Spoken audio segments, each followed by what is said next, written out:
अगर आप यूपी में ट्रैवल करते हो तो हर जिले के साथ एक स्पेसिफिक रेसिपी चेंज होती है, दैट इज मटन कोफ्ता। अगर आप लखनऊ में खा रहे हो तो दही बेस्ड ग्रेवी होती है, और अगर आप ईस्टर्न यूपी की साइड चले जाओ ना तो प्याज टमाटर की ग्रेवी होती है।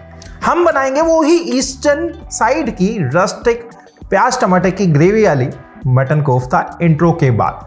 बट इंट्रो से पहले आप सब सब्सक्राइब और बेल आइकन प्रेस कर लेंगे। उसी के साथ हमारे सोशल मीडिया हैंडल्स के यूजर नेम स्क्रीन पे दिख रहे हैं। Please follow us for more updates.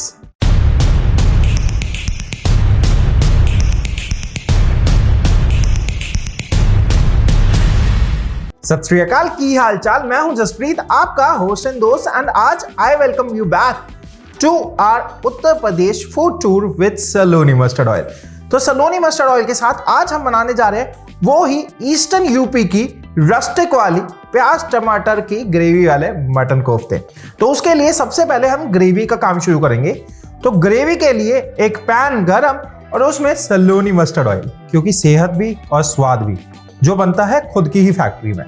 अब सलोनी मस्टर्ड ऑयल स्मोक हो चुका है। स्मोक करना बहुत जरूरी है। अगर आप मस्टर्ड ऑयल को स्मोक नहीं करेंगे तो वो कड़वापन आएगा, कुछ भी चीज आप पकाएंगे उसमें।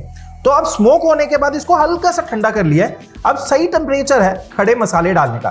तो सबसे पहले इलायची, साथ ही लौंग, तेज पत्ता, काली मिर्च, जीरा एंड धनिया।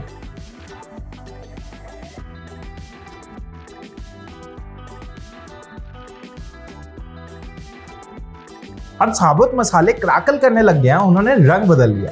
अब इस स्टेज पे डालेंगे अनियंस।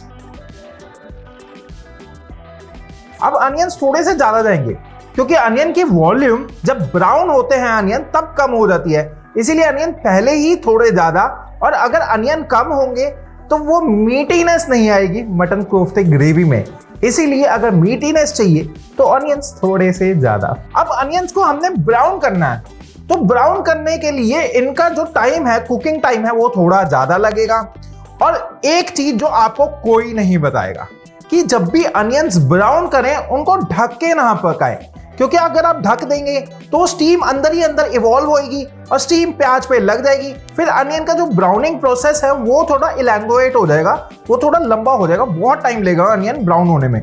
इसीलिए इसे ढके ना, खुले में पकते रहने दीजिए। अब जब तक अनियन ब्राउन हो रहे हैं ना, तब तक हम बड़ी कढ़ाई में सलोनी मस्टर्ड ऑयल डाल लेते हैं फ्राई करने के लिए कोफ्तों को। अब सलोनी मस्टर्ड ऑयल ही क्यों? क्योंकि ये देता है सेहत भी एंड स्वाद भी। दोनों चीजें हमारी लाइफ में कितनी जरूरी है ना।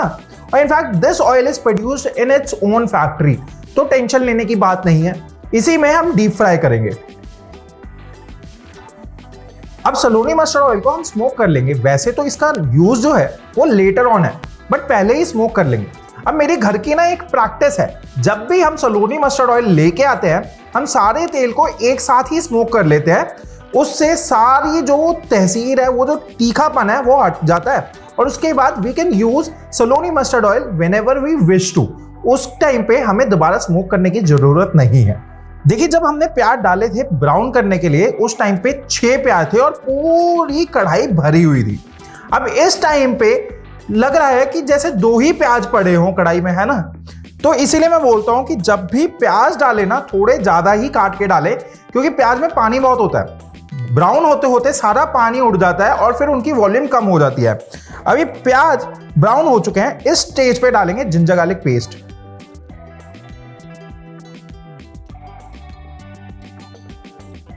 अब कहते हैं ना, बंदा लाइफ के एक्सपीरियंस से ही सीखता है।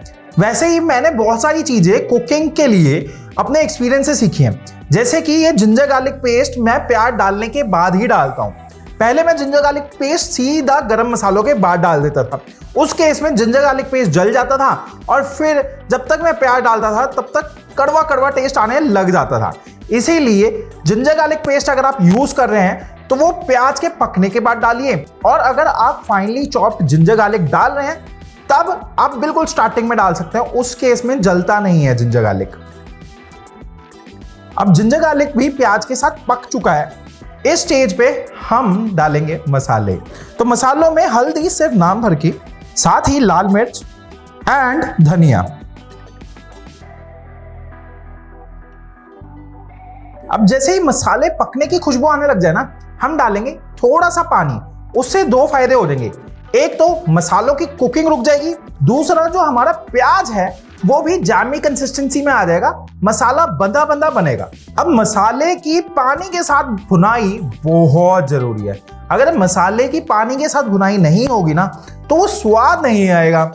तो स्वाद के लिए आपको मसाले को पानी के साथ भूनना बहुत जरूरी है। इनफैक्ट जब आप मसाले को पानी के साथ भूनते हैं ना तो वो जो रोगन है वो ऊपर फ्लोट करने लग जाता है। यही स्टेप होता है जो बहुत जरूरी होता है, जिसकी वजह से रोगन ऊपर फ्लोट करता है और स्वाद आता है। इसीलिए मसाले को हल्का हल्का पानी डाल के भूनते रहें। अब जैसे कि आप देख पा रहे हैं कि रोगन ऊपर फ्लोट करने लग गया है। अब इस स्टेज पे हम डालेंगे tomato puree.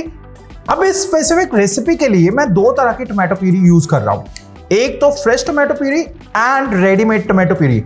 Readymade tomato puree से रंग आ जाएगा और फ्रेश टोमेटो प्यूरी से फ्लेवर आ जाएगा, इसीलिए दोनों डालिए।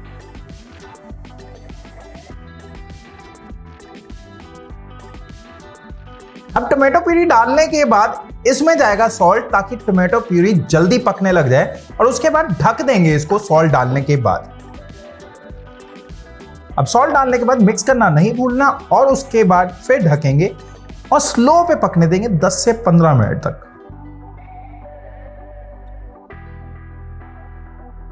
अब ग्रेवी का काम ऑलमोस्ट डन है। तो मेनवाइल जब तक ग्रेवी पक रही है तब तक हम कोफ्तों का काम शुरू कर लेते हैं। अब कोफ्तों के लिए कोफ्तों का मिक्स भी बनाना पड़ेगा। अब मटन कोफ्ते हैं तो मटन चाहिए, तो हमने मटन कीमा ले रखा है, इसको एक बड़े परात में डाल लेंगे। अब मटन में सबसे पहले सबसे जरूरी चीज, अब मटन में ना एक ऑफ स्मेल होती है, वो ऑफ स्मेल हटाने के लिए सबसे पहले सबसे जरूरी चीज that is ginger garlic paste. Ginger garlic paste डाल के रब करना बहुत जरूरी है। अगर आप जिंजर गार्लिक पेस्ट नहीं डालेंगे तो वो मटन की ऑफ स्मेल नहीं जाएगी, इसीलिए जिंजर गार्लिक पेस्ट, और वो भी ठोक के। अब साथ ही डाल देंगे काजू पेस्ट, और साथ ही डाल देंगे ब्राउन अनियन पेस्ट। अब ब्राउन अनियन और काजू पेस्ट इंश्योर करेंगे कि आपके मटन के कोफ्ते टाइट ना हो, रबड़ी ना हो, क्योंकि ये दोनों चीजें देंगी रजायत, रिचनेस, और रिचनेस से आपके कोफ्ते होंगे सॉफ्ट। अब बारी है पाउडर्ड मसालों की। तो पाउडर्ड मसालों में लाल मिर्च, साथ ही धनिया, थोड़ा नमक एंड थोड़ा सा भुने चने का बेसन, ताकि बाइंडिंग आ जाए कोफ्तों में। अब इसको मिक्स कर लेंगे।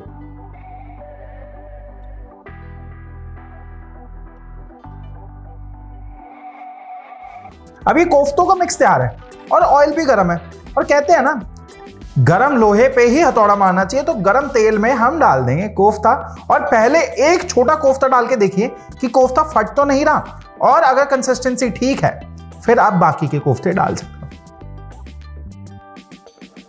अब ऑयल का टेम्परेचर ज्यादा नहीं होना चाहिए, क्योंकि अगर ज्यादा होगा तो कोफ्ते पूरी तरह पक जाएंगे। आपने हल्की सी कसर रखनी है ताकि वो ग्रेवी में भी पके।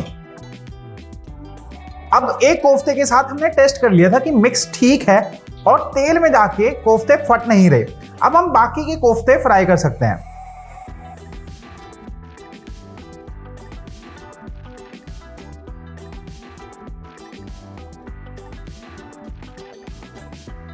अब कोफ्ते डन है और इनफैक्ट ग्रेवी भी डन है। ग्रेवी ठंडी भी हो चुकी है। अब वैसे तो ये ग्रेवी बहुत रस्टिक होती है, इसमें हल्की हल्की बाइट आए तो अच्छा लगता है, बट हम हल्का सा वो लखनवी टच देंगे, इसको ब्लेंड कर लेंगे। ब्लेंड करने से ना बाइट आएगी और ग्रेवी बंदी बंदी हो जाएगी, इसीलिए हम इसको पहले ब्लेंड करेंगे। आप देखिए पहले ये रेडिश टच में थी, अब ऑरेंजिश टच में है, ऑरेंजिश कलर है इसका। तो ग्रेवी जब आप ब्लेंड करते हैं ना उसका रंग भी चेंज हो जाता है, तो डोंट वरी, कोई दिक्कत नहीं है। अब इसमें थोड़ी और लखनऊ की टच डालेंगे और रजायत डालेंगे विद काजू पेस्ट। अब काजू पेस्ट तो होना बनता है ना अगर यूपी में कोई भी ग्रेवी बन रही है, तो इसीलिए काजू पेस्ट भर भर के डाल दीजिए।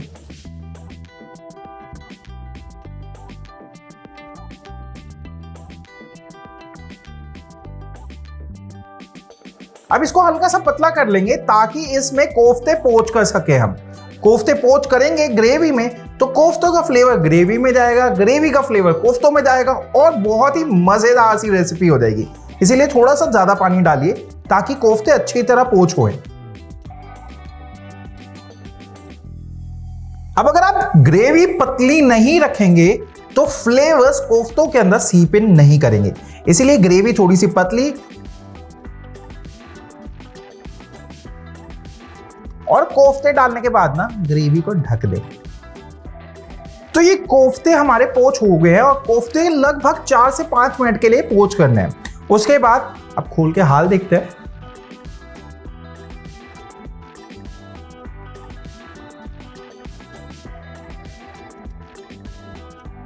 अब देखिए ग्रेवी भी थिक हो चुकी है और कोफ्ते भी स्वेल अप हो चुके हैं, फूल चुके हैं, क्योंकि कोफ्तों ने ग्रेवी पी ली है।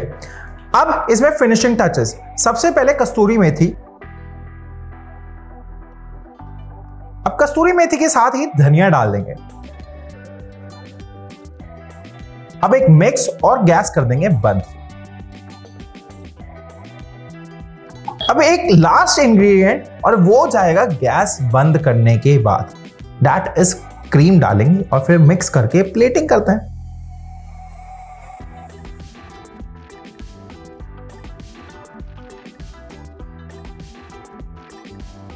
Just look at this beauty. अब मैंने आपको दी है मटन कोफ्ते की रेसिपी जिसमें स्वाद भी है एंड सेहत भी, क्योंकि this is made with Saloni mustard oil जो कि बनता है खुद की फैक्ट्री में। और इस मटन कोफ्ते की रेसिपी के साथ यू कैन बी श्योर कि आपके मटन कोफ्ते रबड़ी नहीं हो रहे, सख्त नहीं हो रहे, सॉफ्ट है, स्पॉन्जी है एंड फ्लेवरफुल है। तो देरी किस बात की, जल्दी जल्दी रेसिपी ट्राई करो एंड फोटो डालो इंस्टाग्राम पे, हमें टैग करना नहीं भूलना। वीडियो को like, comment and share. Thank you. सत श्री अकाल। Happy cooking.